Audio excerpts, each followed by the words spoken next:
So we're gonna talk about something simple, and that's about God, jobs, life, and it's where the first and second commandment found a place where we're supposed to live our lives. And we go to church, we come to communion with and church, which essentially what and who the church is.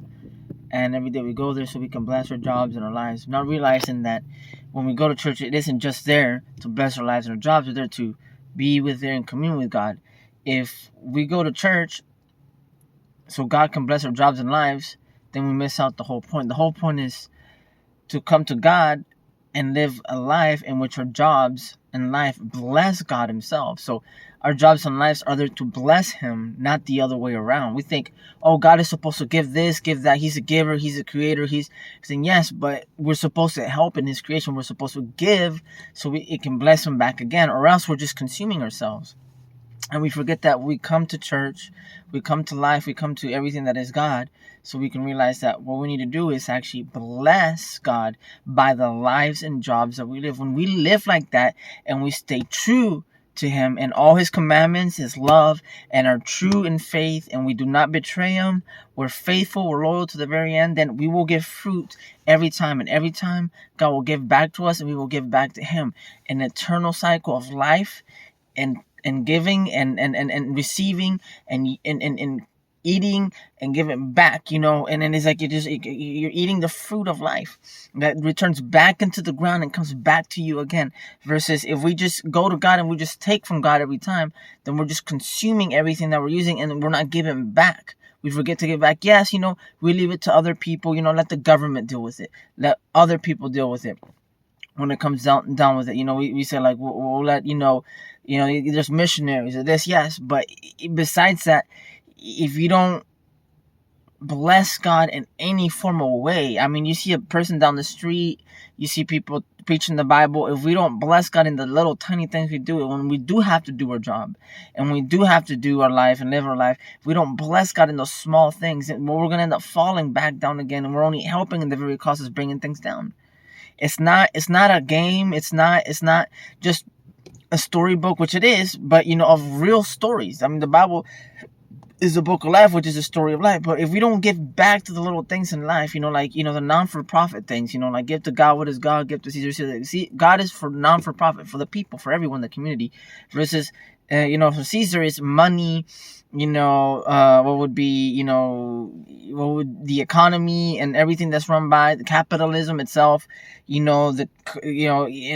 even the consumer market, is a consumer market can be, that's what God wants the consumer market to stay, is where it stays. Everything added into place. Well, God told us one thing, and that's put the things in heaven first, and everything will be added on to later. If we don't put the things in heaven first, everything will fall afterwards. So that's like saying you don't save that 10% of your seed. And when you don't save that 10% of your seed, then when it comes down to plant again, it's all gone. You ate all of it. You consumed all of it. There's nothing to plant. You're dead. And you're doomed. But when you save 10% and you save that for God's kingdom and grace, then everything will be given back again later. That is essentially, like the parable of the talents, where he gave a servant 5 talents, another 3 talents, and another 2 talents. The one with 5 returned to 10, and he was blessed with the keys to the kingdom. The one with 3 returned to 6, and he was blessed with the grace and the light and everything of God. And the one he gave 2 got lazy, buried it because he was afraid to lose it, because it was during a bad time, a storm. And when he came back, he bought him. I said, I gave you 2, and gave him back 2. I said, why you only give me 2? He said, well, I was afraid of losing it, so I buried it and I gave it back to you. And he said, lazy servant, why didn't you give it to the bankers that are returned to you with interest than just burying it and hiding it? And that's his example to tell you that sometimes if you give to the world, or you give to the world for the world, you will receive a worldly treatment. But if you give to God for God, then you receive godly treatment. But God also came to save the world. People understand God came to save the world. And when I mean world, I mean the people, all living beings, every living creature on earth. Not, man's creation, that is like casinos and,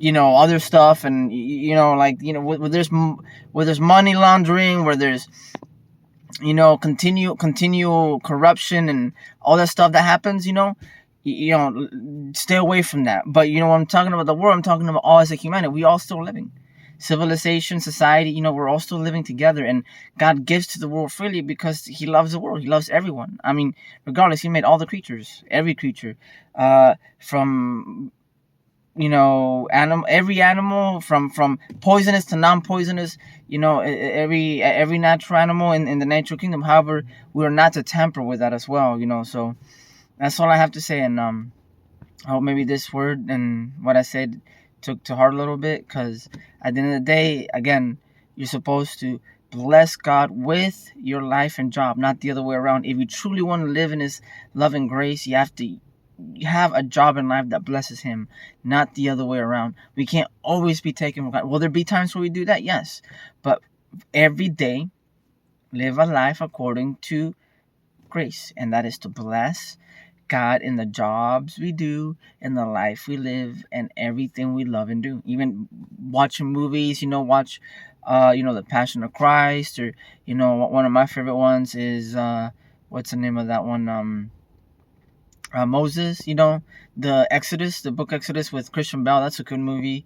And other stuff like Jeremiah, and Adam and Eve, and I like watching Noah and stuff like that. Biblical movies, or if you watch other movies, watch them to learn from them. Don't watch them out of entertainment to see death and destruction. And what I mean by death and destruction means like other people die and hurt each other, and meaninglessly. Yeah, we're all gonna hurt each other, but if you watch something for the sake of learning from it. I've watched a couple Marvel movies.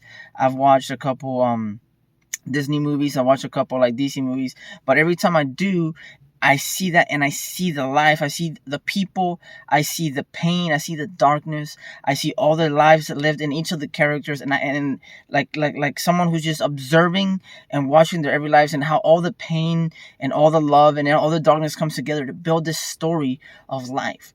Life isn't just always light, it's darkness too. And observing the both and see how things turn out, and you see the lives and you learn something from it.